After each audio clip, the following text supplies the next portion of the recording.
falar. Hoje, na última aula do bloco de histologia do sistema reprodutor feminino, vamos ver a aula de glândula mamária, onde teremos a glândula mamária em repouso, gravídica e em lactação.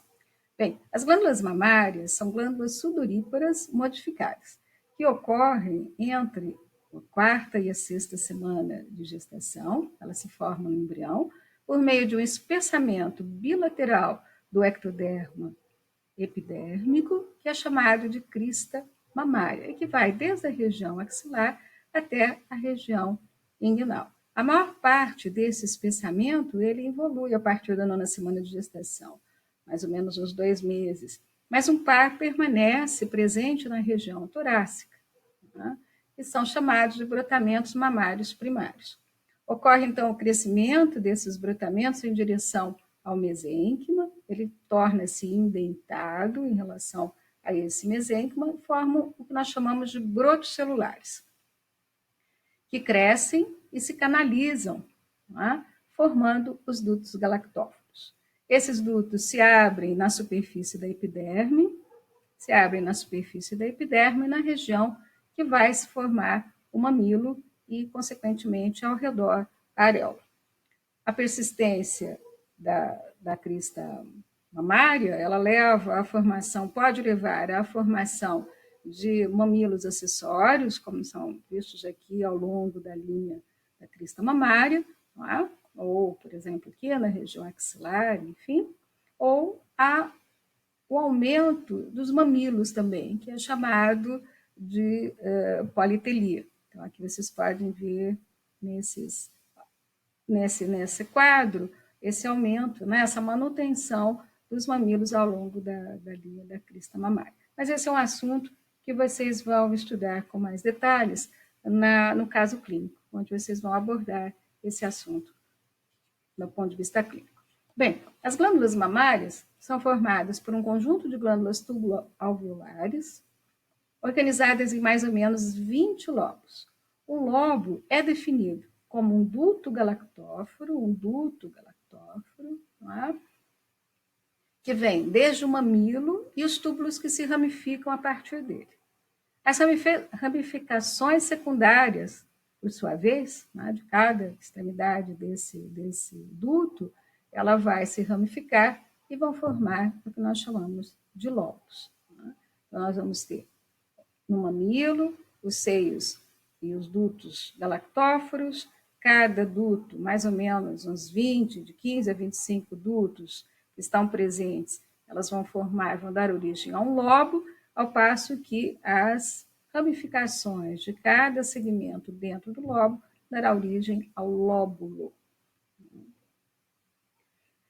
De forma que as glândulas são formadas por uma porção de dutos, uma porção dutal, onde nós temos dutos e seios galactóforos, e por uma porção secretora, que são os alvéolos, mas que só se formam e só vão produzir leite durante a gestação e a lactação, em condições normais, né?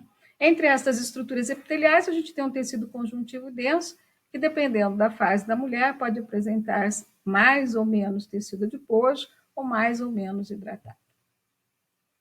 O mamilo, por sua vez, é revestido por um epitélio estratificado, pavimentoso, queratinizado, em geral bastante pigmentado, que repousa sobre um tecido conjuntivo denso, que apresenta fibras musculares lisas, que são importantes para a ejeção do leite. Note nesta figura que existem, aqui se abrem vários dutos, não é? Esses dutos aqui dilatados são os seios galactóforos. Na mulher que não está amamentando, essa saída desses seios galactóforos são bloqueadas por queratina, uma forma de protegê-las contra a entrada de patógenos. Este epitélio pavimentoso estratificado, ele se continua na entrada dos seios galactóforos e depois ele vai gradativamente, ele abruptamente muda para um epitélio não estratificado, como nós vamos ver a seguir. Ainda na região do mamilo, nós encontramos uma região com glândulas sebáceas, também chamada de Montgomery, que são responsáveis pela lubrificação do mamilo, principalmente durante a amamentação. Aqui, como vocês podem observar, essas glândulas, esse conjunto de glândulas sebáceas que se abrem nesta região. O sistema condutor do leite é formado por um sistema contínuo de dutos. Os dutos galactóforos que se abrem no mamilo e que formam esses seios, essas porções dilatadas, chamadas seios galactóforos ou seios lactíferos, né, que apresentam um epitélio estratificado pavimentoso na sua porção inicial e depois, abruptamente, eles passam a ser revestidos por um epitélio estratificado colunar, epitélio duplo, geralmente, né? E que, à medida que esses seios dão origem aos dutos interlobulares e aos dutos intralobulares no interior do estroma mamário, ele vai se tornando um epitélio colunar simples. A glândula mamária em repouso, a incubre, antes da puberdade, ela é um tecido bastante rudimentar. Ela apresenta-se semelhante em ambos os sexos, mas ela é pouco desenvolvida. Os mamilos são pouco desenvolvidos, assim como todo o sistema de duto, que se apresenta muito escasso e formado apenas por um conjunto de túbulos, de dutos, não é? Intralobulares, interlobulares e intralobulares. Enquanto não houver estímulo dos esteroides ovarianos, essas glândulas permanecem na forma imatura. Neste maior aumento, observem na glândula em repouso secções de dutos galactóforos, né, com seu epitélio simples, né, cúbico, né, e que apresentam na sua base um outro tipo celular que é chamado célula mioepitelial. Observem também o tecido conjuntivo denso que reveste, que envolve cada uma dessas escassas estruturas antes da puberdade. Esse aumento maior, observem na glândula ainda em repouso, são secções de tubos, de dutos galactóforos. Observem que eles são formados por um epitélio cilíndrico simples e que apresentam essas células na sua base, aqui de citoplasma claro, que são as células mioepiteliais. Nós vamos falar já sobre elas. Observem também que esses dutos eles podem terminar com uma forma dilatada ou com uma forma compacta, de células compactas, ou se não, finalmente apenas como dutos, né, em fundo cego. Né? Geralmente, essa região final é chamada também de maciço celular ou brotos terminais e tem uma função importante para o crescimento desses dutos por estímulo hormonal. Os dutos de brotos terminais, então, eles são revestidos por um epitélio simples, cúbico, né? Mas eles apresentam, então, estas células na base da glândula e que estão envolvidas pela membrana basal desse epitélio, e que são as células mioepiteliais. Então, aqui esse citoplasma mais claro, né, que pode ser visto ao redor. Esse revestimento não é completo, como a gente pode ver aqui nessa coloração especial para marcar células epiteliais, né? Mas ele existe tanto nos dutos quanto nas suas porções terminais dos dutos. E são importantes porque eles apresentam filamentos, as células apresentam filamentos contráteis que auxiliam a expulsão do leite. Acredita-se também que junto com estas células, além das células epiteliais, estas células, e principalmente as regiões distais, as extremidades distais desses túbulos, desses dutos, apresentam-se ricos em células tronco. A glândula mamária, após a puberdade, né, também chamada de glândula estrogênica, dependendo da literatura que vocês vão observar, né, e que se forma após a entrada dos hormônios estrógeno, progesterona, estrogênio e progesterona com a puberdade, ela muda a sua característica. Né?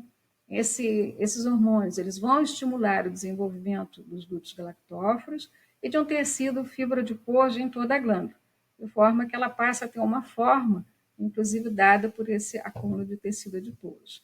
Então, vocês podem observar aqui, a glândula na infância apresenta poucos dutos galactóforos, enquanto que quando ela se torna não gravídica, estrogênica, quando ela responde aos hormônios após a puberdade, ela apresenta essa grande quantidade de túbulos. A testosterona, por sua vez, nos meninos, ela acaba levando à involução desses dutos galactóforos, né? Permanecem na forma atrofiada. De novo, uma glândula não gravídica, não é? Após a puberdade, onde nós podemos observar a quantidade, o aumento da quantidade dos dutos galactóforos, né? Eles se ramificam, como vocês podem ver aqui, é? E a deposição de tecido adiposo nessa glândula. Observe que o tecido conjuntivo que envolve essas ramificações é um tecido conjuntivo frouxo, rico em linfócitos e plasmócitos, enquanto que o resto do estroma mamário é formado por um tecido conjuntivo denso. Aqui chama atenção também um duto, essa região do duto intralobular, e mostrando aqui o epitélio simples colunar e a presença destas células mioepiteliais também na região do duto. Durante a gestação, por estímulo hormonal, principalmente do hormônio placentário lactogênico, ocorre a diferenciação da porção secretora. Aí, finalmente, aquelas porções terminais, elas vão dar origem à parte secretora da glândula, e que são chamados de alvéolos mamários. Ou seja, eles se formam a partir dos brotos terminais, né, dos dutos galactóforos. Eles aparecem entre o 5º e o 6º mês de gestação e apresentam epitélio colunar com células mioepiteliais também. Né? E, no entanto, a produção de leite, fique bem claro, ela só vai começar a ser formada no final da gestação e durante a lactação. Na medida que há o crescimento de dutos, a ramificação dos dutos e a formação dos alvéolos, a porção do tecido adiposo e conjuntivo tende a diminuir. Essas glândulas passam a ocupar o espaço antes preservado ao tecido conjuntivo. Durante a lactação, o crescimento da porção secretora atinge seus níveis máximos e o tecido estromal fica bastante reduzido, como vocês podem ver aqui, né? Quase não se consegue observar os lóbulos e os lobos. Os alvéolos mostram-se dilatados, com secreção em seu interior, como vocês podem ver aqui na figura, quer dizer, cheio de leite, né, sendo formado. A secreção de leite é estimulada pela prolactina, enquanto que a citocina estimula a contração das células mioepiteliais para ejeção deste leite, né, um reflexo da sucção via as terminações táteis nos mamilos que ativam a secreção de ocitocina. Isso vocês vão ver em detalhes na fisiologia. Em um aumento maior, notem que o amplo lume dessa porção secretora já com material secretado no seu interior. Né?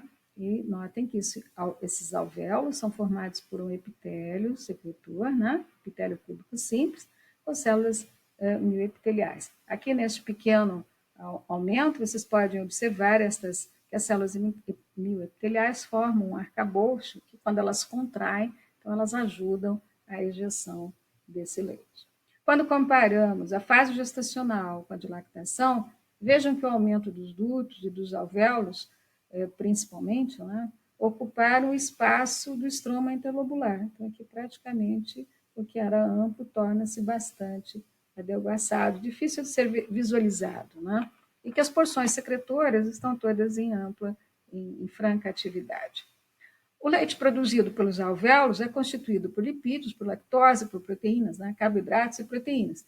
Aqui nessa imagem em grande aumento, pode-se ver as gotículas de lipídios, aqui mostradas pelas setas, que estão sendo liberadas na superfície, no lúmen glandular. Né. Os constituintes do leite, no entanto, são secretados de formas diferentes, como a gente pode ver aqui nesse cartoon.